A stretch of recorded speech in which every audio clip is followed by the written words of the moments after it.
What is up, you guys? I have a whole new setup, a new camera, and a mic, and some better lighting. So hopefully this looks better, it sounds better, and you guys enjoy that. Today I'm going to be checking out an album that floored me when I first heard it, and spoiler alert, I like this. And that is John Prine's The Tree of Forgiveness.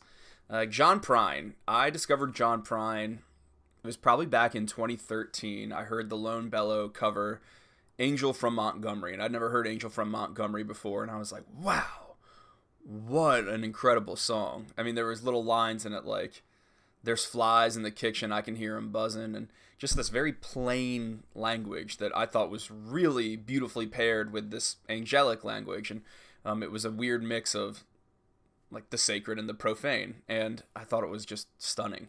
And so that's when I first heard John Prine, and then I went through a whole Iris DeMent kick where I got really, really, really obsessed with Iris DeMent, and I still think she's incredible. And if she had any desire to self-promote, she'd be one of the female Bob Dylan, basically, because I really do think that when it comes to faith and doubt, there is no artist that really captures that American angst the way that Iris DeMent has from her Iowa upbringing. So anyway, I heard her sing "In Spite of Ourselves" with John Prine when I was looking at YouTube related videos of Iris DeMent, and I again loved the sort of hilarious, plain, funny language. And but I can't say that I'm actually a student of John Prine, that I've listened to all of his music over the years.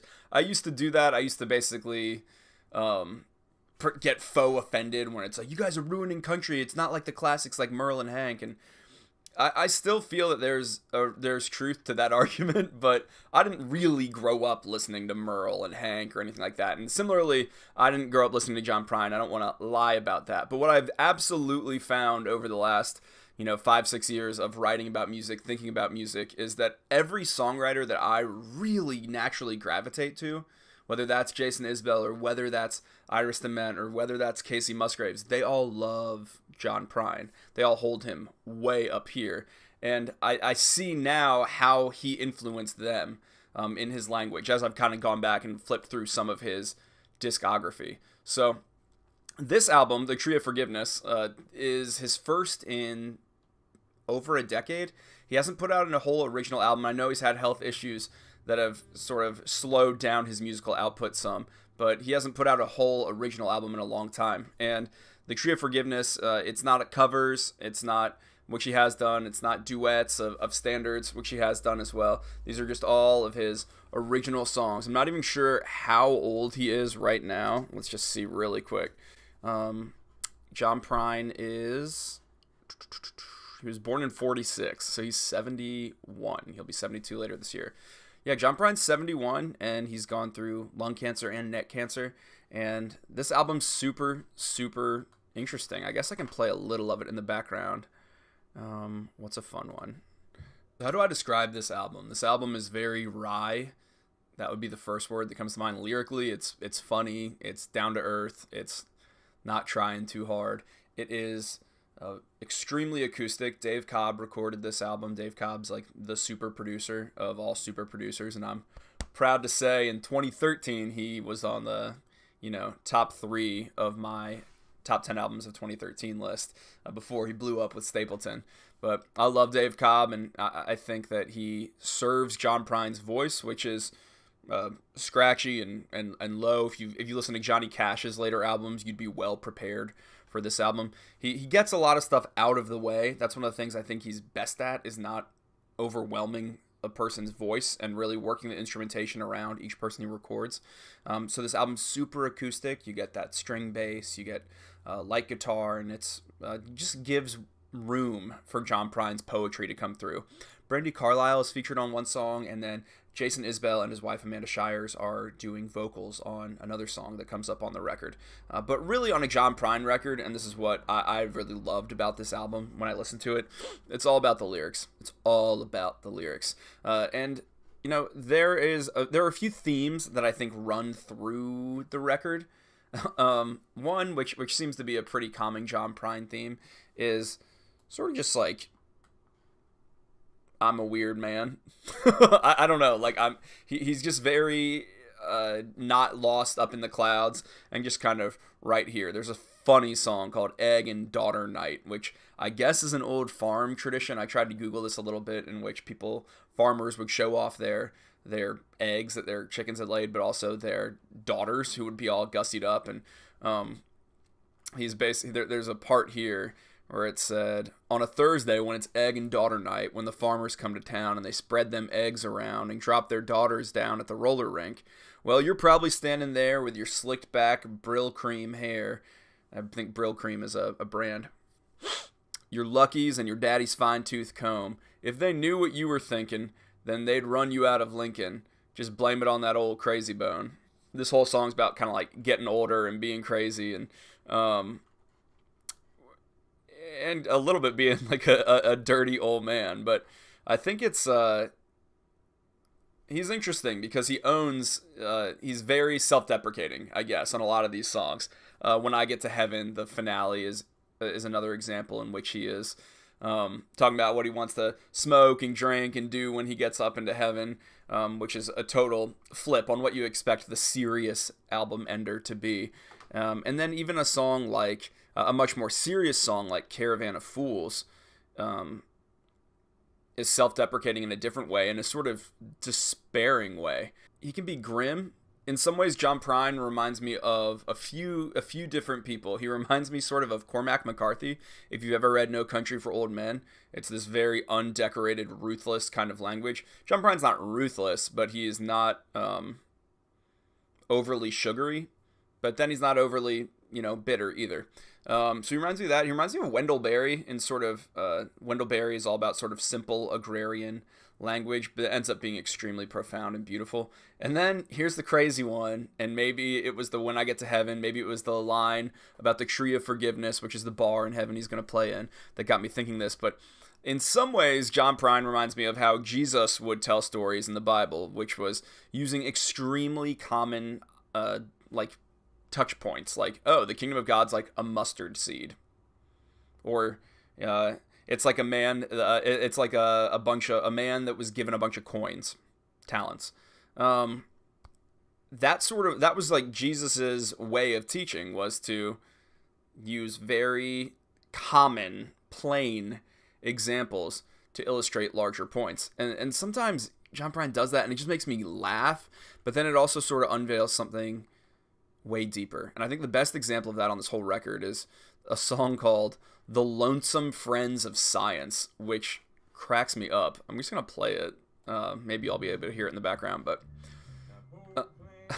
this song goes through planet Pluto and the planets dancing, and it says, he was once a mighty planet, now he's just an ordinary star hanging out in Hollywood in a funky sushi bar. And that song, that line itself is really goofy. It's saying like, oh, now what if Pluto was just a celebrity, a star? It's just all play on that word. And he's out in Hollywood. And the whole kind of song is about like how the lonesome friends of science are saying that the world's gonna end any day. And John Prine's just sort of disengaging from the existential crisis of that. He's like, if it does, that's okay. I don't live here anyway, because I live deep down inside my head. And long ago I made my bed. But it's not with this grim tone. I mean, I think what he's really saying there is I'm already in my own thoughts. Like, I'm already like trapped in this like existential despair constantly. And so maybe it's not even good for me to be engaging in this narrative, because it just is going to drive us all crazy. I mean, I don't think it's making that prescriptive of a statement about society, but that's almost how John Prine feels. It's like, it made me feel maybe like the ordinariness that he writes about is a little bit defensive, because he's so prone to getting lost sort of in his thoughts.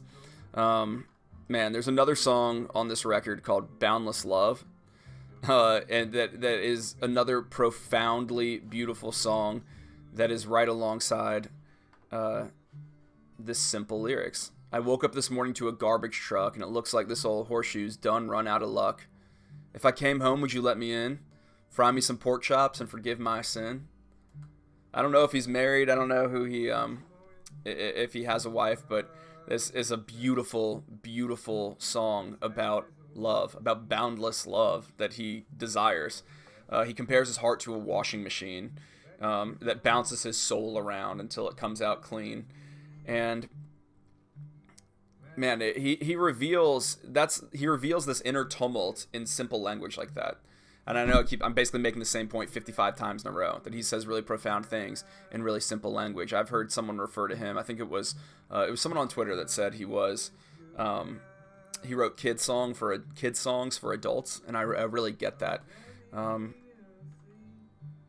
Yeah, what a beautiful song. Near the end of the record, there's a really interesting track called "God Only Knows." This is the one that actually includes Jason Isbell and Amanda Shires, and it's about our inability to know. And it's definitely a song. It reminds me of Bowie's final record, but it's reflecting on death. Look, John Prine's old, and he's owning that. And it's about how you can't really know yourself, and you can't really know what's going to happen to you. God only knows. And that's followed up with the song "When I Get to Heaven," that then ends up being a big joke, which is very Prinean. Don't end on the serious note, end on the silly note, which I appreciated. But man, this record, listening to it, it's interesting. I'm not going to sit here and say that there was these like melodies that were just stuck in my head at the end of this record. Maybe "God Only Knows" and maybe "Boundless Love." Those two the whole second half of the record